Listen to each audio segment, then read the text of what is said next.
Très bien. Allez, balandi abosolo télévision, boza et belé. Bateau bazana TNT bazola nabiso. Désormais, Canal Plus nabiso est commis 358. Ce n'est plus 349.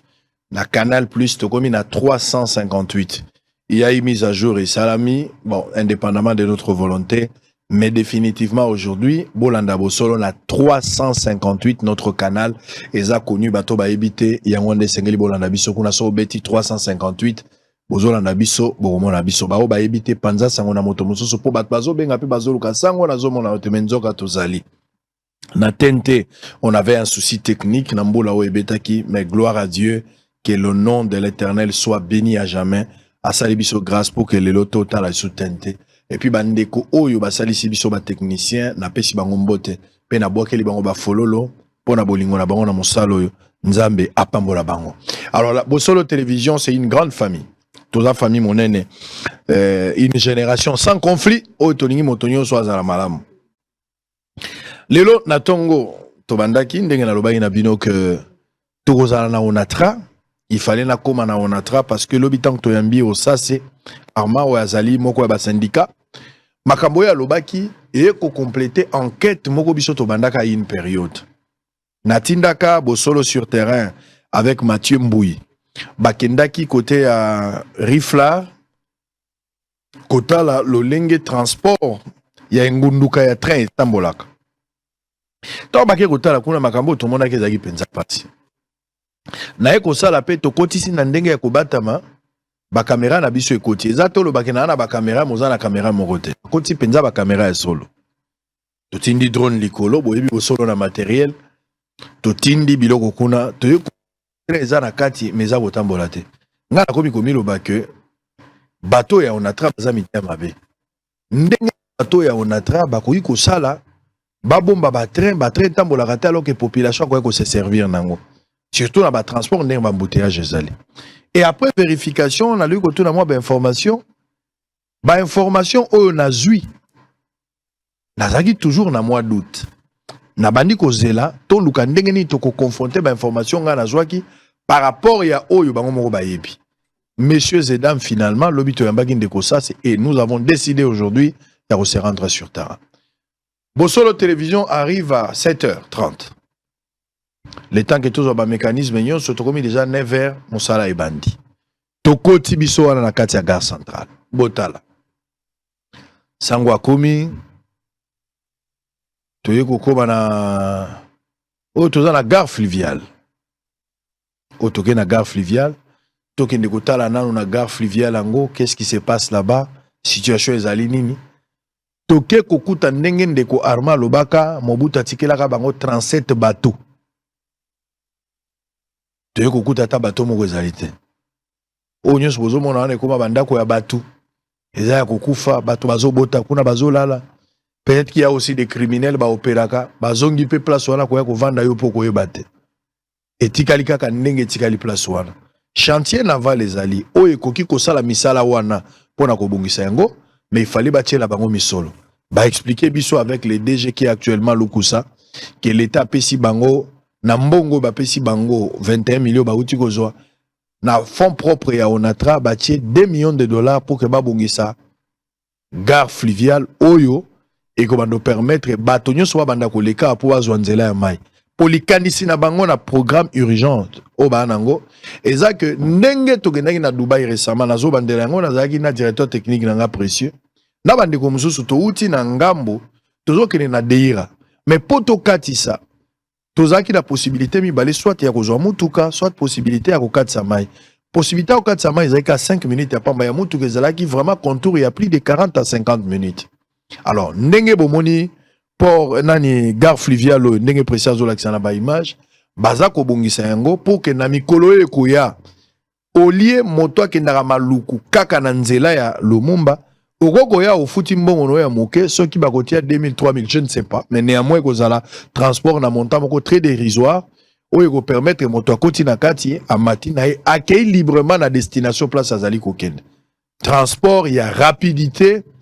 Ce qui va salir en malamu assurance peut ezali mais surtout en termes ya temps batu bako salake lolenge ya kokende comme na temps moke place on ko sala 1 heure 2 heures au sala 10 minutes 15 20 et 30 je pense que ko songa ba congolais belé ezali projet oyo bango ba expliquer nga na intégralité à dossier bokozo yango TV za radio te oyo tozali na Kinshasa bande ko ngai boza kotala lelo na tongo caméra ya solo ya lokuta te ya bosolo mati likolo et puis ces résultats pour na yoka batunyo soka na caméra ba miso balobi ba câble yango ya courant ezaka ba câble ya fibre optique na ebarate. Mon caméra, il s'agit de quelle caméra? Mais nous au moins, nous avons des caméras où ils allaient professionnels, où ils coupent sabino ba résultat n'ingé tozali. Mais avant cela, tozali pe na gare centrale. Donc la gare centrale, tu n'as pas makambo ba train. Qu'est-ce qui se passe là-bas? Bandeko babandi ko expliquer biso tant to komi na gare centrale. Oyo bomonyo ezali motu ya train ya liboso ndenge ba komi place wana depuis 1898. Tango mindele penza ba belge babandi lisolo babanda ko salela oyo wana babanda ko pelisa ngo na makala bakoni bache bakoni ba pelisi train wana à l'époque babanda ko pelisa ngo bon balaksi biso rai kutu ko lobate ma papa rai ezali so en état ya malamu te ba train za ko kufa etambolaka te mais train oyo bomona ya monene oyo ya sika oyo nyonso eza biloko ndenge kufa botala ba train mibale bozomona de part et d'autre ya moi sika. Je pense que l'État a opé sa option de près beaucoup moins yango. Mais ba obo moni asikami voilà yango. Ba train oyo bande kondenga ba expliquer biso. Na 2015, monsieur Matata Mponyo qui aujourd'hui azali candidat président de la République mais à l'époque était premier ministre. Babanga na bangote na likanisi ya kobongisa nzela ya kotambola na nzela ngunduka Matata Mponyo na gouvernement na ye bakenda na Gabon. Bakei kusomba ba train oyo Mobutu akabila ka ba gabonais. Ba train obozo mona wezalaki don ya Gabon. Donc à l'époque les grands Zaïre Mobutu amonaki ba gabonais bazana souffrance akabeli bangonde ya kokabela. Mais lelo yo Matata Mponyo en 2015 selon l'histoire ou les éléments recueillis sur terrain à travers ce reportage autosu et pas bandeko yo balobi na biso Matata Mponyo ke kosomba ba train ba dépensaki 10 millions de dollars américains pour bazo ba épave o bozo mono kolanda te po ba tiango drapeau ya Congo etambola resute pe ko tambola te ndenge bango balobi parce que ezali babimbambala o to kabela ka Gabon nakala mais bango ba ke kosomba yango na 10 millions de dollars pour quelle fin quel était l'intérêt ya okende ko pesa l'état congolais ba train ya lukuta exactement ndenge ba avion esalamaka na biso bino ba avion ezalaki ba avion ya malamu te. Bien que mes gestions peut bomi, mais il y a eu aussi un problème, il y a qualité à l'avion to sombaga. To sombaga avion moko zalaka malamu te zalaka presque o to benga ba mbodi ba pakole yango mafuta. Yango pe to moni yango na train, ngai te ba syndicat ba lobby ba pesi ba preuve que Matata Mponyo a acheté ça 10 millions de dollars. Ba sokolisa Joseph Kabila, semble-t-il na mois d'avril na lukango. Bato bazape na TV ba ko lukape, bo koti pe na Google na YouTube, bo betika ka 2015 inauguration ya nani ya ba train oyo na gare centrale. Je pense que ba image wana tozonga photo bimisa yango poto comparer ce qui se passe na reportage na biso on sala montage complet, vous allez voir ça. 10 millions de dollars. Cérémonie wana président Joseph Kabila à l'époque. Aza ko sala biloko na ya révolution à modernité. Touti na 5 chantiers a changé ce côté comme la révolution à modernité. Alors que Joseph Kabila avec une vision claire, azo luka ndenge nya ko sala makambo, collaborateur na moko a nommé Matata. Matata ke obimisa makambo ndenge boza komona. Ezangaité, sango yo lobi non, il faut pas m'attaquer. Je n'ai rien à voir avec ça. Ça va syndicat on a traindé ba pesi ba preuve tangible et requis. Moi je n'ai rien à voir. J'ai posé des questions, j'ai eu des éléments. Je voulais avoir la vérité, ils m'ont parlé de 10 millions de dollars. Et 10 millions de dollars en gros, et fouta et l'autre côté, et bota ba train au bomoni ya bimbambala au bozali komona et tika kotambolate, ba bimisa 2 millions pour la cérémonie. Donc bango ne la lobaka jour ya ba inauguration boye, ba biloko mataka bandaka le komaka l'écolo ya ndakala la 150 000, bon ba kirda et komaka ba 500 000 pour que ba dépenser 2 millions de dollars kaka pona cérémonie inaugurale. Alors Joseph Kabila arrive a commis basali discours basilisi ba demaraka yangote en croire ba syndicat ba lobi même ko tambola tambola raté ba bunda po ba pelisa yango milinge bima français belé ba finalement ba fongola ka porte Joseph Kabila président à l'époque aujourd'hui sénateur à vie a matana kati atali ba filmer biso pe ba journaliste obeti maboko ba parti politique ba beti maboko ba filmer à l'équipe na télévision Depuis ba inauguré na 2015 style elo ko moko tika na ko tambola te. Nano etambola te mais 10 millions. Ndenge lali wana lali na 10 millions. 10 millions ya achat na 2 millions ya inauguration. Po ekoma awa na matadi po ba na ngwa ba benda ngonde ya ko benda po ekoma awa selon les témoignages ya ba syndicalistes. Na bisaki bino ke mboka eza bien mais batunde ba mabe. À quand la fin de cette mélodie? Bato ba yibi balingi ba continuer ko yiba. Bato yo babomi bazolinga ba continuer ko boma. Mais tokosuka na makambo yo wapi? Ngana ibisi bino ke na bamboka nyonso totambola ezala ba lolenge ya kotambola minei. Lolenge ya kotambola ya mai, ya nzela ya sa mabele, ya likolo pe ya train. Ezo permettre moto na moto akende na nzela o ndenge ya lingi. Mais biso to sali yango te. Comment bokoki ko expliquer ngana lobi na bino na komangi na Businga. A partir ya Businga, nazwaki mokano na Businga. Pona kende na Guadolite. Moi to koma Guadolite ezalaki te pona nini? Soki bokomi na Guadolite, boza Businga okoma Guado moya ko kende ezali te pona nzela ezate za na oka 140 km. Po tozwa connexion il faut tozonga na Kinshasa. À partir de Kinshasa, tous les soirs, vieux toko na Gemena. Alors que totali game, to poto ma Guado. Alors totali Guado na Ilongi na 140 km ya pam. Connexion ezalite. Moto azote kama desu na Goma. Moto azana masangune na Bandundu. Moto azana ndakala na ye na Mujimai.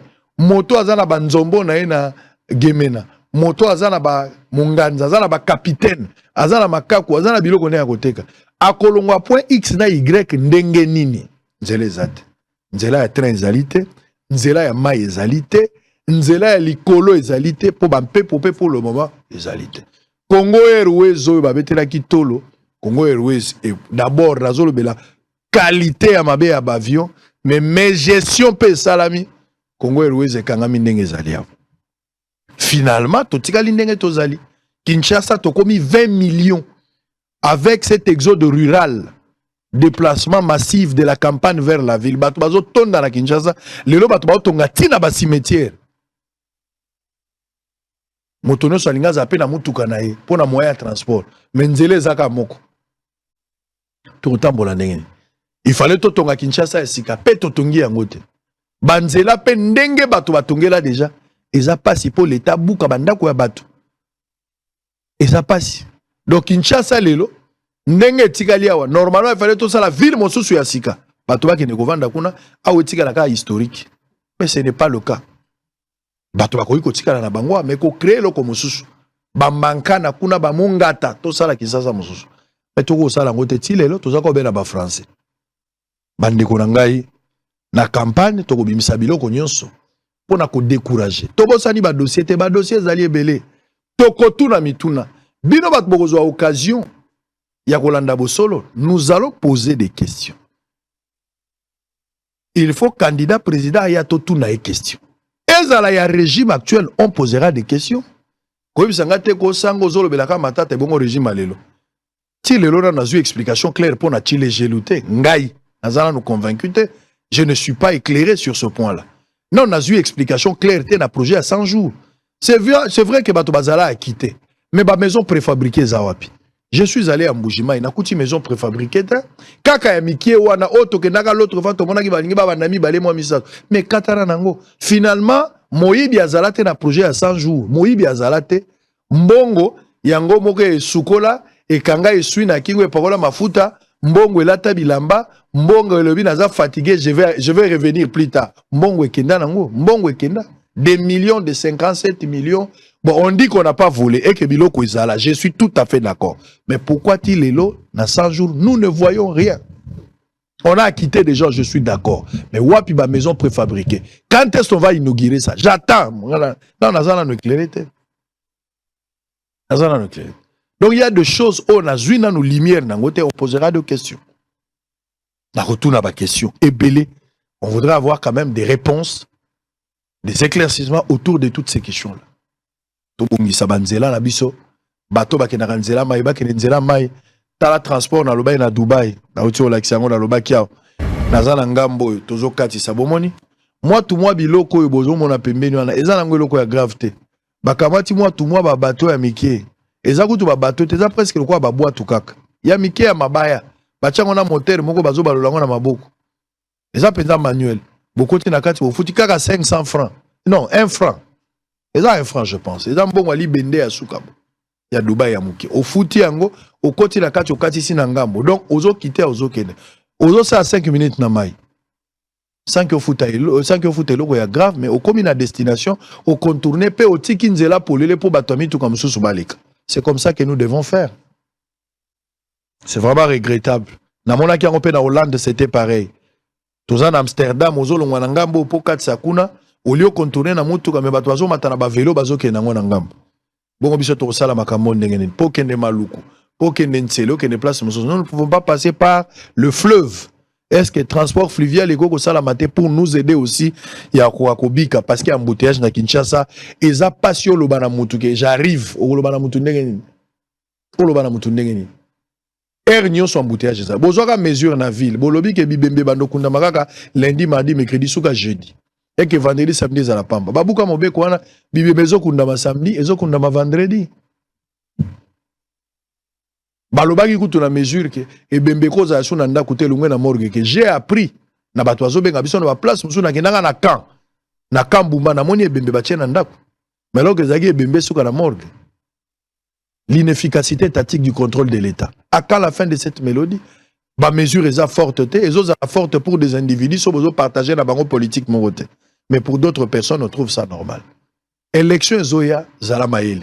La campagne c'est à 2 jours.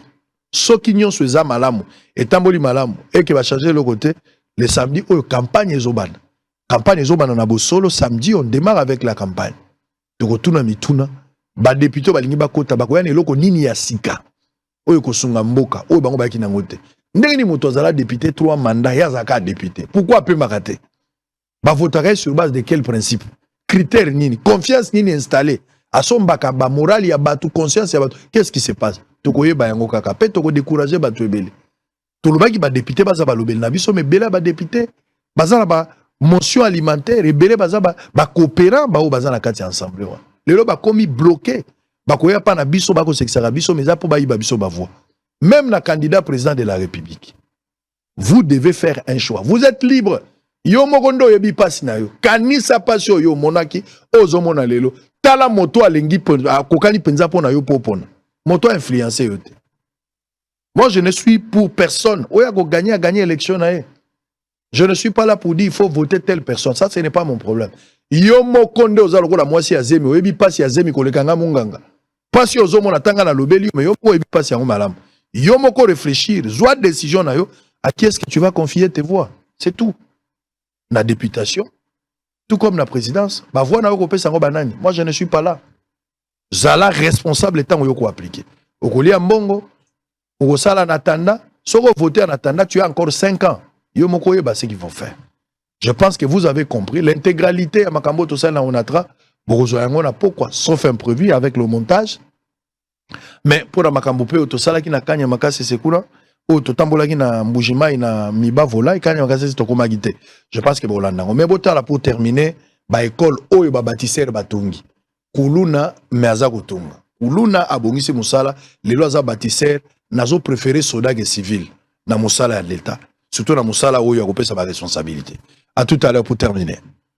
Mançons, menuisiers et ajusteurs sont affectés à ces jours dans différents chantiers et secteurs à travers le pays. Outre l'agriculture et l'élevage, ils sont aussi dans la construction des infrastructures publiques. Ces bâtisseurs de la République sont à pied d'œuvre et ne remettent pas en cause la théorie de leur transformation.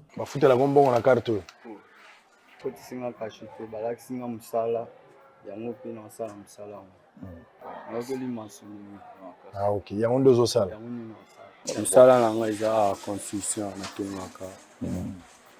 Vous êtes ingénieur en construction? Le Rwanda Kondeza Boyo Saline. Ouais. Oui, collier en caca. Depuis quand il y a marre, c'est ça. À peine à ça, ni pratique à ça. Vous tombez école pendant combien de temps? École date aussi les rois, tout ça aura 6 mois déjà. 6 mois depuis en 2 temps. Est-ce que vous avez des cabinets? Oui, vous avez des cabinets. Bon, la cabine va vous bien. Il faut que on dit maison à ce boulot là, lélo.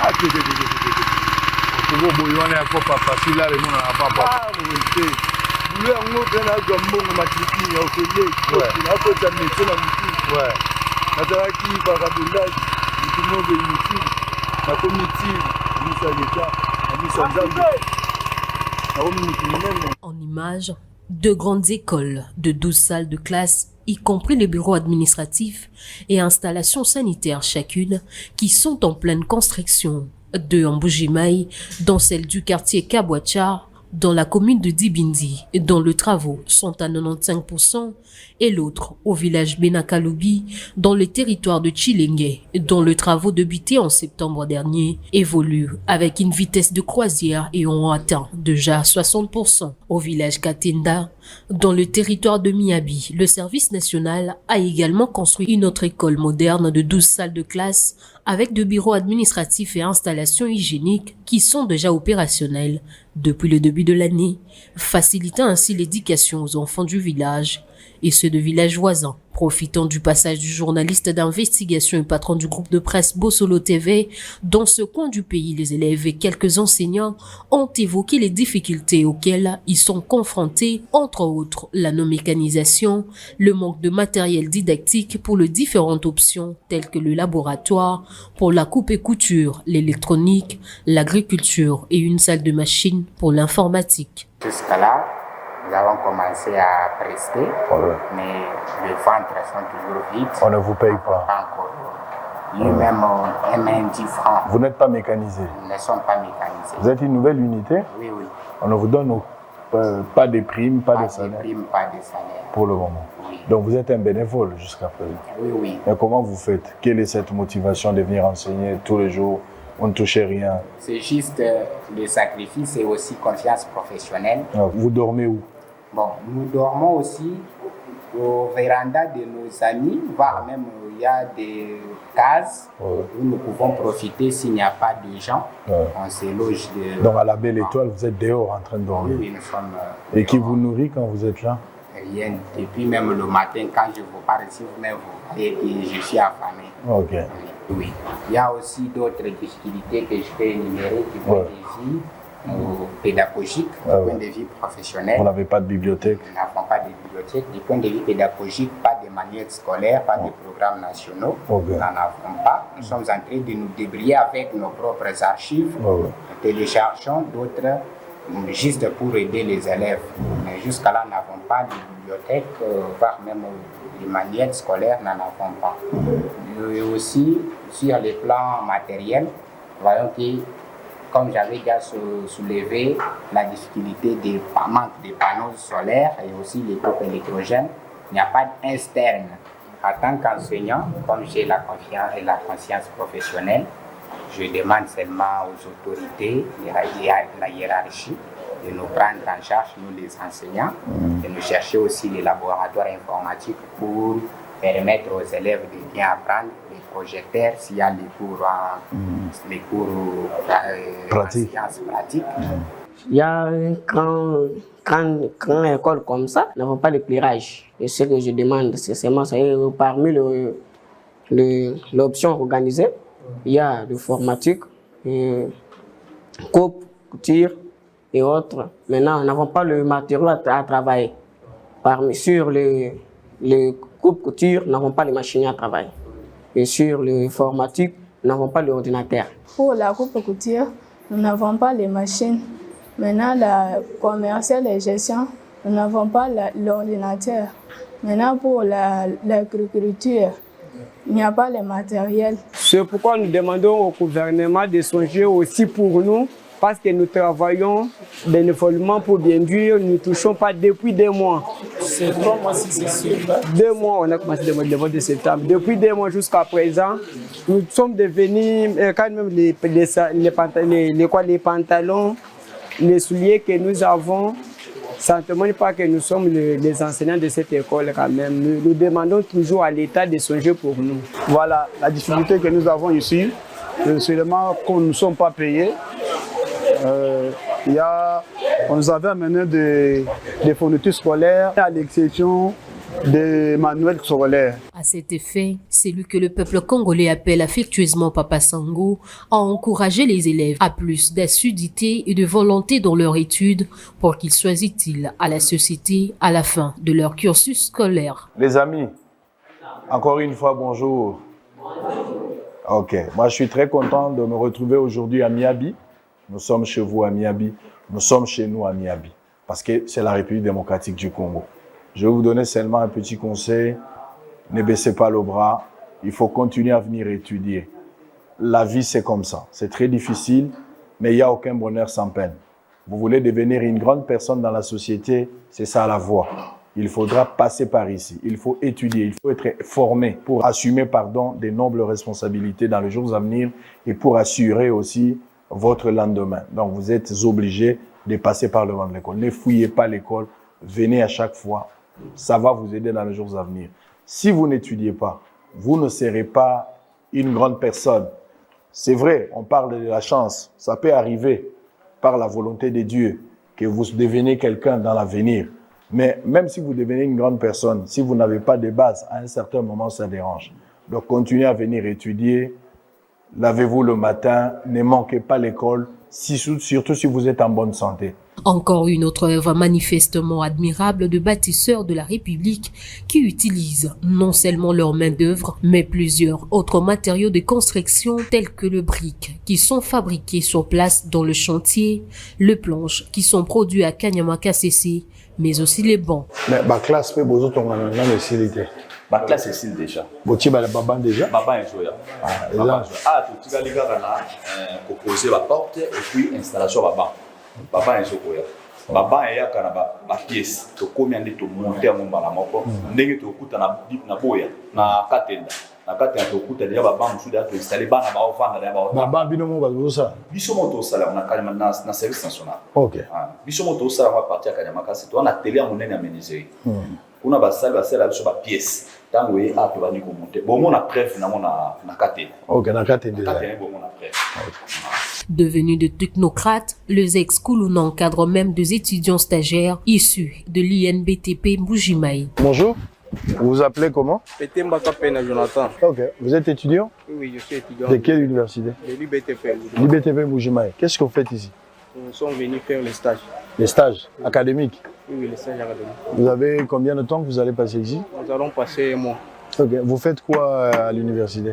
À l'université, j'ai fait les bâtiments et les travaux publics. Ok. Alors, vous êtes ici sous la supervision de qui?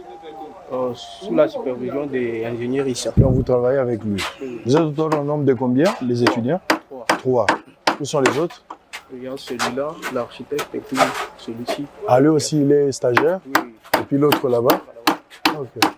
Longtemps placé dans les oubliettes, le service national a régné de ses centres en mettant en valeur les différents atouts qui régorgent cette jeunesse congolaise qui autrefois était abandonnée à son triste sort. C'est merveilleux ce que vous venez de suivre, messieurs et dames. Ça n'est fini pour aujourd'hui. On va se retrouver demain à la même heure, le même plaisir, mais n'oubliez pas la campagne, c'est dans 2 jours. Soit le 18 novembre, la campagne va débuter. 1 mois, jour pour jour, et puis le 20 décembre, ça sera les élections qui sera élu président de la République, le futur président de la République démocratique du Congo. Est-ce que Tshisekedi va encore avoir le second mandat? Est-ce qu'il sera remplacé par un autre candidat président de la République en course aujourd'hui? Est-ce que tous les députés nationaux, ce qui est vrai, Barozonga Bangonyo sauté l'Assemblée nationale, Banani Bakozonga, Banani Baokende, dans l'Assemblée provinciale, les choix. La course est au banda déjà le 20 décembre. Campagne Ezokende, mais ça dépendra que de vous, ça dépendra que de nous en tant que peuple. La voix du peuple, il y a des voix, il faut la imposer, exposer et reconnue, et je pense que ça sera quelque chose de très bien. La transparence avec le processus électoral également. Les candidats ne sont pas concourir au même pied d'égalité, même chance. L'unité Motomowa qui m'a avant, en avance plutôt par rapport aux autres. Je pense que Mbappé ça va tenir sous chance. Qui m'a n'andenge ba balongo bani qui est le meilleur gagne. Bossolo Télévision va vous accompagner à partir de lundi. Contactez les services de Bossolo. Vous êtes candidat député, vous êtes candidat président de la République. Venez, on vous attend pour des débats, pour des moments forts, des grands reportages. Ça va se passer en direct direct à partir du 18, c'est samedi vers 12h. Allez, à très bientôt. Merci Bossolo Télévision, la grande chaîne au cœur des investigations. À bientôt.